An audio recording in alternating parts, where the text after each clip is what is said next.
दोस्तों स्वागत है आपका इस वीडियो में। और मैंने आपको बताया था कि मैं हिंदी कहानी की जो इकाई है उससे शुरुआत करूंगा। आपको पिछले वीडियो मैंने कुछ अपनी ओर से घोषणाएं की थी। तो आज मैं हिंदी कहानी की जो इकाई है वो लेके आया हूं आपके लिए। और इसमें हिंदी कहानी की जो इकाई है हम कहानी का वाचन भी करेंगे। मैंने सारा यूट्यूब देख लिया है, किसी भी जो यूट्यूब में इस तरह की कोई भी वीडियो नहीं बनी है क्योंकि उसमें कहानी का वाचन भी हो, आपको कहानी की जो मुख्य कथानक है कहानी का वो भी हो आपके सामने, उसकी कहानियाँ का लेखक का परिचय, इतनी सारी चीज़ें नहीं हैं जितनी सारी चीज़ें मैं आपके लिए लेके आई हूँ। अगर आपके पास समय हो तो आप सुनने के सिवा इसको अपनी पेन कॉपी लेके लिख भी लीजिएगा। जब जहाँ आपको लगता है कि ये महत्वपूर्ण है, मैं भी बताता चलूँगा कि ये महत्वपूर्ण चीज़ें अगर मुझसे स्किप हो जाती हैं तो आप लिख भी सकते हैं कि ये चीज़ बहुत महत्वपूर्ण है परीक्षा के दृष्टिकोण से। और आपको पता भी चलेगा जो अपने पीछे क्वेश्चन जो हुए हैं यूजीसी नेट के जो पेपर हुए हैं वहाँ पे आपको पता चल जाएगा कि किस तरह से प्रश्न बनते हैं। तो चलिए शुरू करते हैं। सबसे पहले राजेंद्र बाला घोष की मैंने कहानियाँ ली हुई हैं, ठीक है। ये राजेंद्र बाला घोष की चंद्रदेव से मेरी बातें, एक कहानी ये है इनकी। और दूसरी कहानी है दुलाई वाली। तो आज हम देखेंगे चंद्रबाला की जो पहली कहानी है चंद्रदेव से मेरी बातें, उसके संबंध में देखेंगे। परंतु उससे पहले हम देखते हैं चंद्रबाला घोष उर्फ बंग महिला, इनको नाम से जाना जाता था। इनका जीवन परिचय देखते हैं, इनका जो साहित्यिक परिचय है उसको देखते हैं। और चंद्रदेव से जो मेरी बातें, ये जो कहानी है इसके कथानक को देखते हैं, इसके प्रमुख पात्र क्या हैं, इसमें समस्या कौन सी है। और इस तरह के प्रश्न बनने की संभावनाएं होती है कि कौन सी कहानी में कौन सी समस्या है या कौन सा वर्णन विषय उस कहानी का। तो इस तरह के प्रश्न बनने की संभावनाएं रहती हैं।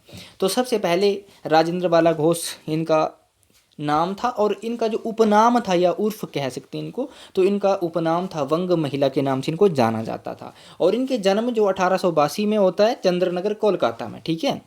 और निधन की बात करें तो निधन होता है उनका 1950 ईस्वी में। और पिता का नाम था इनके राम प्रसन्न घोष और पति का नाम था पूर्णचंद्र घोष, ठीक है। तो आप इतना लिख लीजिएगा क्योंकि इस तरह के प्रश्न बनने की संभावनाएं परीक्षा में रहती है। उसके बाद कुछ विशेषताएं इनके संबंध में कि क्या है ये, ठीक है। हिंदी की प्रथम महिला कथाकार के नाम से इनको जाना जाता है, ठीक है।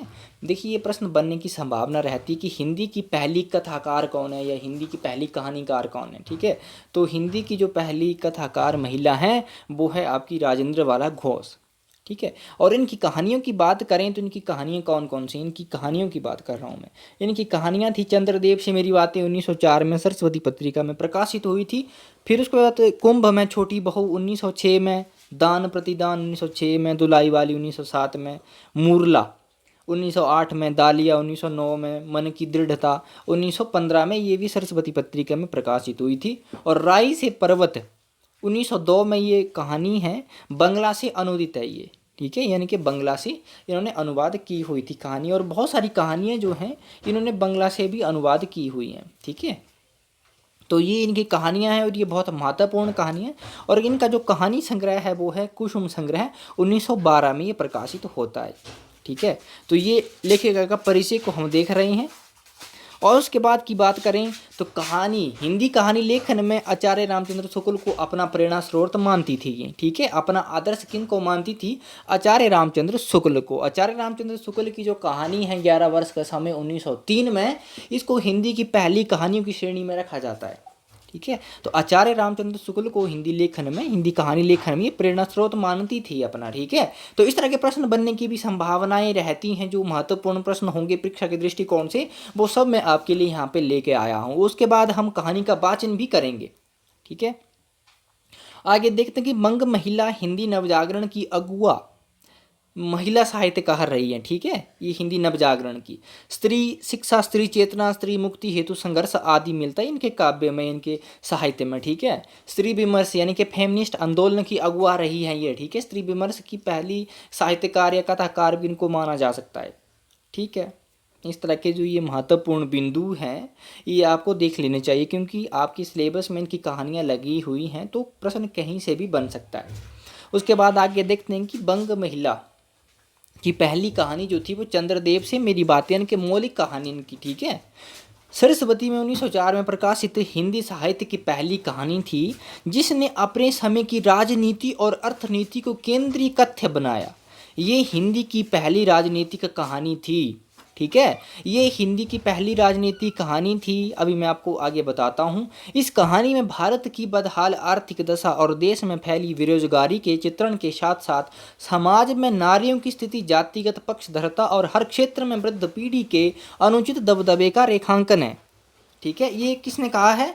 ये भवदेव पांडे ने कहा है, ये उनका कथन है। ठीक है, हिंदी की पहली राजनीतिक कहानी चंद्रदेव से मेरी बातों को किसने माना है? ये प्रश्न बना था यूजीसी नेट की परीक्षा में, जो दिसंबर 2020 में हुआ था, और ये पेपर मैंने भी दिया था। ठीक है, तो भवदेव पांडे ने जो है वो हिंदी की पहली राजनीतिक कहानी माना है चंद्रदेव से मेरी बातों को।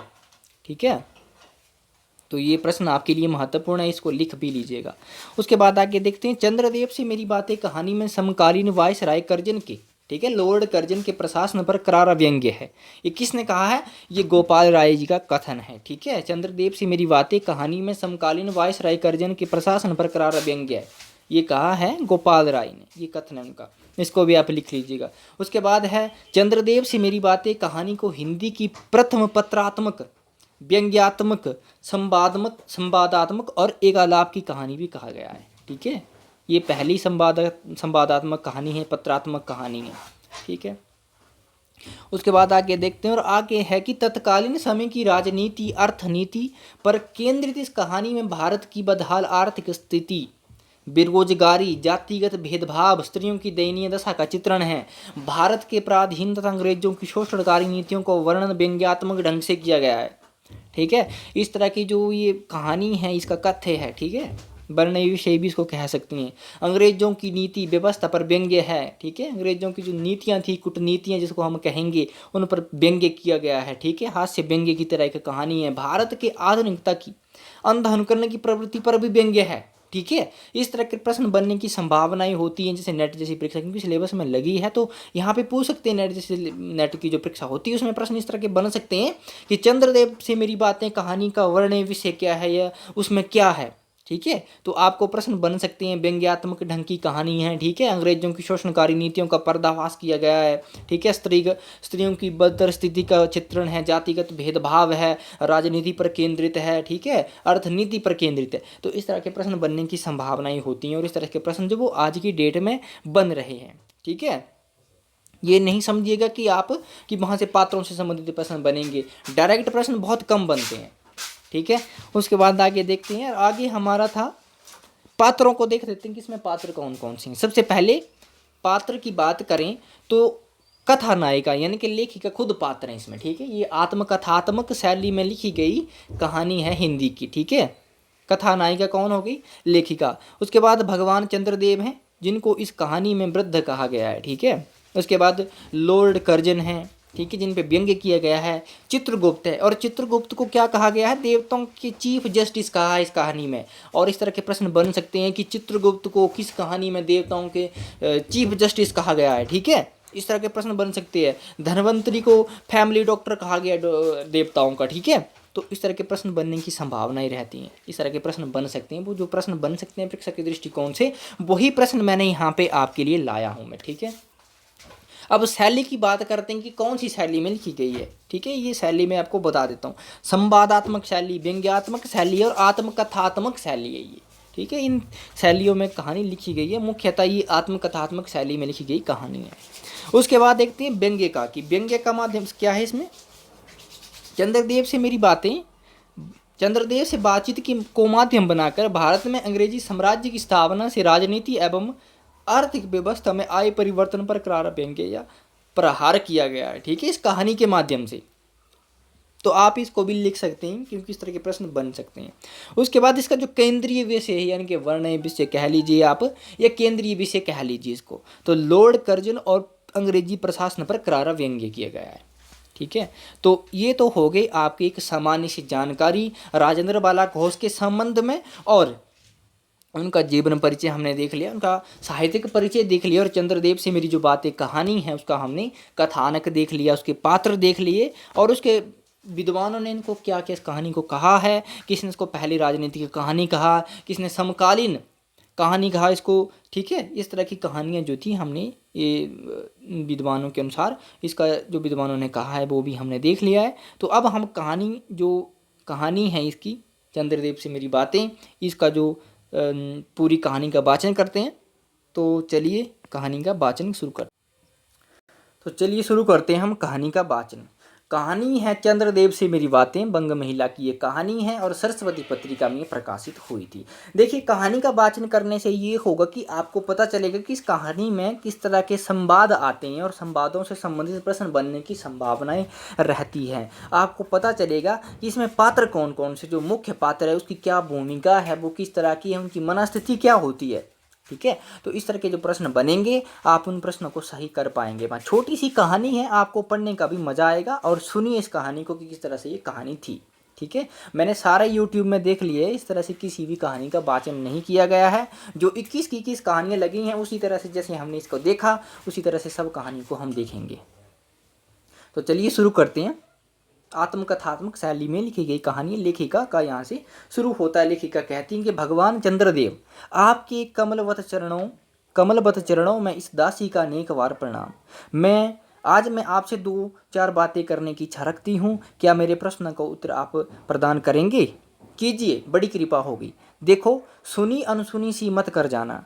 आपने बड़प्पन की ओर ध्यान देना। अच्छा, कहती हूँ सुनो। मैं सुनती हूँ आप इस आकाश मंडल में चिरकाल से वास करते हैं। क्या ये बात सत्य है?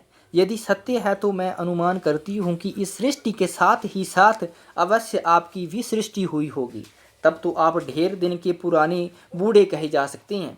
ठीक है, तो इस कहानी में बूढ़ा कहा गया है, चंद्रदेव को यहाँ पे ही कहा दिया उन्होंने। ठीक है, आप इतने पुराने हैं तो सही, पर काम सदा से ही एक ही और एक ही स्थान में करते आए हैं। ये क्यों? क्या आपके डिपार्टमेंट, इनके महकमे में ट्रांसफ़र बदली होने का नियम नहीं है? क्या आपकी गवर्नमेंट भी नहीं देती, पेंशन नहीं देती? ठीक है, क्या आपकी गवर्नमेंट पेंशन नहीं देती? क्योंकि यहाँ पे जो कहानी ये टाइप की है इसमें थोड़ी सी मिस्टेक्स हैं। ठीक है, क्योंकि यहाँ पे आपकी एक तरह से लिख दिया है इन्होंने। ठीक है, तो टाइपिंग संबंधी मिस्टेक हैं, तो हम अच्छे से देखते हुए पढ़ते हैं ध्यान से। बड़े खेद की बात है, यदि आप हमारी न्यायशीला गवर्नमेंट के किसी विभाग में सर्विस नौकरी करते होते तो अब तक आपकी बहुत कुछ पदोन्नति हो गई होती और ऐसी पोस्ट पर रह के भारत के कितने ही सुरमय नगर, पर्वत, जंगल और झाड़ियों में भ्रमण करते। अंत में इस वृद्ध अवस्था में पेंशन प्राप्त कर काशी जैसे पुनीत और शांति धाम में बैठकर हरि नाम स्मरण करके अपना परलोक बनाते। ये बड़ी भूल हुई। भगवान चंद्रदेव, क्षमा कीजिए, आप तो अमर हैं, आपको मृत्यु कहाँ? तब परलोक बनाना कैसा? ओहो, देवता भी अपनी जाति के कैसे पक्षपाती होते हैं। देखो ना, चंद्रदेव को अमृत देकर उन्होंने अमर कर दिया। तब यदि मनुष्य होकर हमारे अंग्रेज अपने जाति वालों का पक्षपात करें तो आश्चर्य ही क्या। ठीक है, अच्छा, यदि आपको अंग्रेज जाति की सेवा करना स्वीकार हो तो एक एप्लीकेशन, निवेदन पत्र हमारे आधुनिक भारत प्रभु लॉर्ड काइजन, यहाँ पे लिखा है काइजन। ठीक है, काइजन, इस तरह के प्रश्न बन सकते हैं कि लॉर्ड कर्जन को चंद्रदेव से मेरी बातें कहानी में क्या कहा कि काइजन, ठीक है, कर्जन के पास भेज देवें। आशा है कि वे आपको आदरपूर्वक अवश्य आह्वान करेंगे, क्योंकि आप अदम भारतवासियों के भांति कृष्णांग तो हैं ही नहीं। ठीक है, क्योंकि चंद्रमा किस तरह का होता है आपको पता ही है, चंद्रमा किस तरह के होते हैं। ठीक है, जो आपको अच्छी नौकरी देने में उनकी गौरांग जाति कुपित हो उठेगी। यहाँ पे जाति पाति का भेदभाव आ गया आपका, क्योंकि अंग्रेज जो किस तरह पे शोषण करते थे वर्ण के आधार पे, जो भारतवासी हैं वो कृष्ण वर्ण के होते हैं। ठीक है, और चंद्रदेव को क्या कहा गया कि आप तो कृष्ण वर्ण के हैं नहीं, बोला। ठीक है, काले तो आप है नहीं, जो आपको अच्छी नौकरी देने में उनकी गौरांग जाति यानी कि उनकी जो गोरी जाति है वो कुपित हो उठेगी या उनको किसी तरह की कोई कष्ट होगा। ठीक है, तो आपको तो जो नौकरी जो वो जल्दी मिल जाएगी। आप एक एप्लीकेशन दे दीजिए, ठीक है, निवेदन पत्र। आगे देखते हैं। और फिर आप तो एक सुयोग्य, कार्यदक्ष, परिश्रमी, बहुदर्शी, कार्यकुशल और सरल स्वभाव महात्मा हैं। मैं विश्वास करती हूँ कि जब लॉर्ड कर्जन हमारे भारत के स्थायी भाग्य विधाता बनकर आवेंगे तब आपको किसी कमीशन का मेंबर नहीं तो किसी मिशन में भर्ती करके वे अवश्य ही भेज देवेंगे, क्योंकि उनको कमीशन और मिशन दोनों ही अत्यंत प्रिय हैं। आपके चंद्रलोक में जो रीति और नीति सृष्टि के आदि काल में प्रचलित थे वे ही सब अब भी हैं, ये प्रश्न किया है इन्होंने, ठीक है। पर यहाँ तो इतना परिवर्तन हो गया है कि भूत और वर्तमान में आकाश पाताल का सा अंतर हो गया है। मैं अनुमान करती हूँ कि आपके नेत्रों की ज्योति भी कुछ अवश्य ही मंद पड़ गई होगी, क्योंकि आधुनिक भारत संतान लड़कपन से ही चश्मा धारण करने लगी हैं, ठीक है। भारत के जो संतान है आधुनिक, यहाँ पे आधुनिकता का अंधानुकरण की बात भी की गई है, ठीक है। इस कारण आप हमारे दीनहीन क्षीण पर भारत को उतनी दूर से भलीभांति ना देख सकते होंगे। अतएव आपसे सादर कहती हूँ कि एक बार कृपा कर भारत को देख तो जाइए। यद्यपि इस बात को जानती हूँ कि आपको इतना अवकाश कहाँ, पर 8वें दिन नहीं तो महीने में एक दिन अर्थात अमावस्या को तो आप, ठीक है, आपको हॉलीडे छुट्टी अवश्य ही रहती होगी, ठीक है। यदि उस दिन चाहें तो भारत भ्रमण कर सकते हैं, ठीक है। इस भ्रमण में आपको कितने ही नूतन दृश्य देखने को मिलेंगे, जिसे सहसा देखकर आपकी बुद्धि जरूर चकरा जाएगी। यदि आपसे सारे हिंदुस्तान का भ्रमण, ठीक है, भ्रमण शीघ्रता के कारण ना हो सके तो केवल राजधानी कलकत्ता को देख लेना तो अवश्य ही उचित है, ठीक है। आपको पता है 1911 के बाद भारत की राजधानी दिल्ली होती है, उससे पहले कौन राजधानी थी? कलकत्ता राजधानी हुआ करती थी, ठीक है। तो वहाँ के कल कारखानों को देखकर आपको ये अवश्य ही कहना पड़ेगा कि यहाँ के कारीगर तो विश्वकर्मा के भी लकड़दाता निकले, ठीक है। वहाँ पे आधुनिकता का देख सकते हैं कि कलकत्ता में किस तरह की आधुनिकता का प्रवेश हो रहा था। ये सारे व्यंग्य किए गए हैं इस कहानी में, आपको ये समझना चाहिए। और इस कहानी का इसीलिए मैं वाचन कर रहा हूँ। इस कहानी के संपूर्ण कहानी का मैं इसी तरह से वाचन करूँगा और हमें पता चलेगा कि कहानी में क्या क्या मुख्य हैं, क्या कथानक है, ठीक है। आपको समझ आ जाएगा कि मनस्थिति को जो पात्र होंगे उनको भी आप समझेंगे। यही क्यों आपकी प्रिय सहयोगिनी दामिनियाँ, ठीक है, दामिनियों जो मेघों पर आरोहण करके आनंद से अटकेलियाँ किया करती है, वह बेचारी भी यहाँ मनुष्य के हाथों का खिलौना हो रही हैं, ठीक है। मनुष्य उनकी तरह ही प्रतिकृतियाँ बना रही हैं उनकी, ठीक है। भगवान निशानाथ, निशानाथ किसको कहा गया है? निशानाथ चंद्रमा को कहा गया। निशा को कहते हैं रात्रि को, और ठीक है, रात्रि में कौन निकलते हैं? चंद्रमा निकलते हैं, ठीक है। जिस समय आप अपनी निर्मल चंद्रिका को बटोर मेघमाला अथवा पर्वतों की ओट से सिंधु की गोद में जा सकते हैं, उस समय यही निर्दवासिनी विश्व मोहिनी सौदामिनी अपनी उज्ज्वल मूर्ति से आलोक प्रदान कर रात को दिन बना देती हैं। आपके देवलोक में जितने देवता हैं उनके वाहन भी उतने हैं, किसी का गज, किसी का हंस, किसी का बैल, किसी का चूहा इत्यादि। पर यहाँ तो सारा बोझ आपकी चपला और अग्निदेव के माथे मढ़ा गया है, ठीक है। क्या ब्राह्मण, क्या क्षत्रिय, क्या वैश्य, क्या शूद्र, क्या चांडाल, सभी के रथों का वाहन वही हो रही है। हमारे श्वेतांग महाप्रभु गण को जहाँ पर कुछ कठिनाई का सामना आ पड़ा, झट उन्होंने इलेक्ट्रिसिटी, बिजली को लापटका, ठीक है। बस कठिन से कठिन कार्य सहज में संपादन कर लेते हैं और हमारे यहाँ की उच्च शिक्षा प्राप्त युवक काठ के पुतलों की भांति मुंह ताकते रह जाते हैं।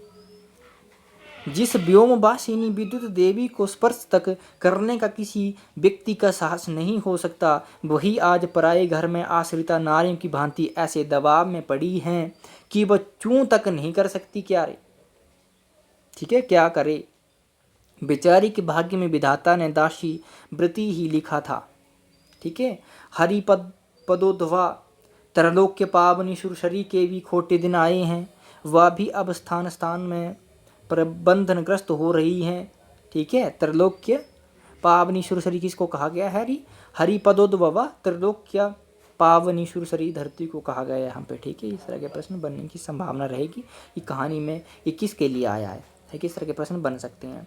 उनके वक्षस्थल पर जहाँ तहाँ मोटे वृद्धाकार खंभ गाड़ दिए गए हैं। कलकत्ता आदि को देखकर आपके देवराज सुरेंद्र भी कहेंगे कि हमारी अमरावती तो इसके आगे निरी फीकी सी जान पड़ती है। वहाँ ईडन गार्डन तो पराजित, ठीक है, पारिजात परिशोभित नंदन कानन को मात दे रहा है। वहाँ के विश्वविद्यालय के विश्वश्रेष्ठ पंडितों की विश्वव्याधिनी विद्या को देखकर बीणा पाणी सरस्वती देवी भी कहने लग जाएंगी कि निसंदेह इन विद्या दिग्गजों की विद्या चमत्कारिणी है, ठीक है। वहीं के फोर्ट विलियम के फौजी सामान को देखकर आपके देव सेनापति कार्तिकेय बाबू के भी छक्के छूट जाएंगे, क्योंकि देव सेनापति महाशय देखने में खास बंगाली बाबू से जंचते हैं और उनका वाहन भी एक सुंदर मयूर है। बस इससे उनके वीरत्व का भी परिचय खूब मिलता है। वहाँ के मिंट टकसाल को देखकर सिंधु तन ने आपकी प्रिय सहोदरा कमला देवी तथा कुबेर भी अकचका जाएंगे। ठीक है, भगवान चंद्रदेव इन्हीं सब विस्मयोत्पादक अपूर्व दृश्यों का अवलोकन करने के हेतु आपको सादर निमंत्रित तथा सविनय आहूत करती हूँ। संभव है कि यहाँ आने से आपको अनेक लाभ भी होंगे, ठीक है, या हों। आप जो अनादिकाल से निज उज्ज्वल बपू में कलंक की कालिमा लेपन करके कलंकी शशांक, शशधर, शशलांछन आदि उपाधि मालाओं से भूषित हो रहे हैं, सिंधु तने होने पर भी जिस कालिमा को आप आज तक नहीं धो सके हैं, वही आजन्म कलंक, ठीक है, कलंक, सॉरी मैं जल्दी जल्दी बता रहा हूँ या उस तरह से वाचन कर रहा हूँ तो जबान कुछ फिसल रही है, ठीक है। वहीं आजन्म कलंक शायद वहाँ के विज्ञानविद पंडितों की चेष्टा से छूट जाए, जब बम्बई में स्वर्गीय महारानी विक्टोरिया देवी की प्रतिमूर्ति से काला दाग छुड़ाने में प्रोफेसर गजर महाशय फलीभूत हुए हैं, तब क्या आपके मुख की कालिमा छुड़ाने में फलीभूत ना होंगे, ठीक है। शायद आप ये बात भी अभी तक विदित नहीं हुई कि आप और आपके स्वामी सूर्य भगवान पर जब हमारे भूमंडल की छाया पड़ती है तभी आप लोगों पर ग्रहण लगता है। पर आपका तो अब तक वही पुराना विश्वास बना हुआ है कि जब कुटिल ग्रह राहु आपको निगल जाता है तभी ग्रहण होता है। पर ऐसा थोथा विश्वास करना आप लोगों की भारी भूल है। अतः हे देव, मैं विनय करती हूँ कि अब आप अपने हृदय से इस भ्रम को जड़ से उखाड़ कर फेंक दें। अब भारत में ना तो आपके और ना आपके स्वामी भुवन भास्कर सूर्य महाशय ही के वंशधरों का साम्राज्य है, और न अब भारत की वह शस्य श्यामला स्वर्ण प्रसूता मूर्ति ही है। अब तो आप लोगों के अज्ञात एक अन्य द्वीपवासी परम शक्तिमान गौरांग महाप्रभु इस सुविशाल भारत वर्ष का राज्य वैभव भोग रहे हैं। अब तक मैंने जिन बातों का वर्णन अपने स्थूल रूप में किया वह इन सब इन्हीं विद्या विशारद गौरांग प्रभुओं की कटाक्ष कृपा कटाक्ष का परिणाम है। यूं तो यहाँ प्रतिवर्ष पदवीदान के समय कितने ही राज्य विहीन राजाओं की सृष्टि हुआ करती है, पर आपके वंशधरों में जो 2-4 राजा महाराजा नाम मात्र के हैं भी वे काठ की पुतली की भांति है। जैसे उन्हें उनके रक्षक नचाते हैं वैसे ही वे नाचते हैं। वे इतनी भी जानकारी नहीं रखते कि उनके राज्य में क्या हो रहा है, उनकी प्रजा दुखी है या सुखी है, ठीक है। ये अंग्रेजी राज्य पर व्यंग्य किया गया है। यदि आप कभी भारत भ्रमण करने आए, ठीक है, यदि बोलते चंद्रदेव से कह रही हैं लेखिका, ठीक है, कि यदि आप कभी भारत भ्रमण करने को आए तो अपने फैमिली डॉक्टर धन्वंतरी महाशय को और देवताओं के चीफ जस्टिस चित्रगुप्त को अवश्य साथ लेके आए। बोला ठीक है। देखिए यहाँ पे ये बन गया है कि चित्रगुप्त को क्या कहा गया, धन्वंतरी को क्या कहा गया, ठीक है। इस तरह के प्रश्न बनने की संभावना रह सकती है। आशा है कि धन्वंतरी महाशय यहाँ के डॉक्टरों के सन्निकट चिकित्सा संबंधी बहुत कुछ शिक्षा लाभ कर सकेंगे। यदि प्लेग महाराज ईश्वर ना करें आपके चंद्र लोक या देवलोक में घुस पड़े तो वहाँ से उनको निकालना कुछ सहज बात ना होगी। यही जब चिकित्सा शास्त्र के बड़े बड़े पारदर्शी उन पर विजय नहीं पा सकते तब वहाँ के आपके देवलोक में जड़ी बूटियों के प्रयोग से क्या होगा, ठीक है। चंद्रलोक पर ही देवलोक पर ही व्यंग्य किया गया। यहाँ के इंडियन पीनल कोड की धाराओं को देखकर चित्रगुप्त जी महाराज आपके यहाँ की दंड विधि कानून को बहुत कुछ सुधार सकते हैं, और यदि बोझ ना हो तो यहाँ से वे 2-4 टाइपराइटर भी खरीद ले जाएं, ठीक है। जब प्लेग महाराज के आग्रह अनुग्रह से उनके ऑफिस में कार्य की अधिकता होवे तब उससे उनकी बिल्डिंग्स के राइटर्स के काम में बहुत ही सुविधा और सहायता पहुँचेगी। वे लोग 2 दिन का काम तो घंटे में कर डालेंगे, ठीक है। अच्छा, तो अब मैं आपसे विदा होती हूँ, ठीक है। मैंने तो आपसे इतनी बातें कही, पर खेद है आपने उनके अनुकूल या प्रतिकूल एक बात का भी उत्तर ना दिया। परंतु आपके इस मौन अवलंबन को मैं स्वीकार कर सूचक समझती हूँ। अच्छा, तो मेरी प्रार्थना को कबूल करके एक दफ़ा यहाँ आइएगा ज़रूर। ठीक है, ये बंग महिला की कहानी है, सरस्वती पत्रिका में ये प्रकाशित होती है। तो एक कहानी का हमने वाचन कर लिया, आपको पता लग गया होगा। आपको पेन कॉपी लेके बैठना, ये जो सारी चीज़ें मैं बताऊंगा आपको कहानियों से संबंधित, आगे हम नाटक उपन्यास और निबंध भी देखेंगे। तो आपको यहाँ पे क्या करके बैठना है, पेन और कॉपी लेके बैठना है। ठीक है, और जब भी आपको इस जो कहानी का मैं वाचन कर रहा था, यहाँ पे आपको कोई ऐसा कथन लगता है कि ये बहुत महत्वपूर्ण है परीक्षा के दृष्टिकोण से और परीक्षा में बन सकता है, तो आप उसको भी लिख सकते हैं। ठीक है, तो मिलते हैं अगली कहानी में, और अगली कहानी हमारी होगी धुलाई वाली, और धुलाई वाली का वाचन हम आज शाम तक कर देंगे, यानी कि 2 वीडियो आपके लिए आती रहेंगी। तो ये जो 4-5 इकाइयाँ हैं, इन 5 इकाइयों को हम दिसंबर 2023 के एग्ज़ाम के लिए रेडी कर लेंगे अच्छी तरह से। तो बहुत धन्यवाद दोस्तों आपका।